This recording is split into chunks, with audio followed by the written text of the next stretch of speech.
Fin-nurseries tal-futbol ġew mwaħla dispensers tal-ilma tax-xorb moderni bl-idea li kull atleta żagħżugħ u membri tal-komunità ikollhom aċċess faċli għall-ilma filwaqt li jonqos l-użu tal-plastik. L-inizjattiva bl-isem ta' Ilma Għalik imnedija mill-Ministeru għall-Ambjent flimkien mal-Aġenzija għall-Enerġija u l-Ilma b'kollaborazzjoni mal-Korporazzjoni għas-Servizzi tal-Ilma mhux biss tappoġġja s-saħħa pubblika iżda wkoll tnaqqas b'mod sinifikanti l-iskar tal-plastik f'postijiet sportivi. Il-EWA se tkopri l-ispejjeż tal-installazzjoni u l-manutenzjoni għal 5 snin filwaqt li l-Water Services Corporation se tieħu ħsieb it-tamir tekniku sabiex in-nurseries ikunu jistgħu jiffukaw fuq it-tkabbir tat-talent żagħżugħ.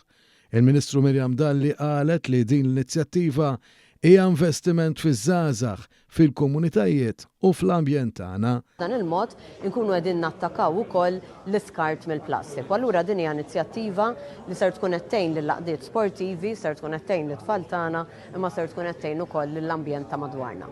Nurseries tal-futbol li huma interessati biex jipparteċipaw jistgħu japplikaw bejn l-24 ta' Frar u 23 ta' Mejju li ġej fuq bażi first come, first served. Iktar dettalji u informazzjoni dwar il-proċess se jingħataw f'sessjoni ta' informazzjoni online fil-25 ta' Frar fil-5 ta' wara nofsinhar.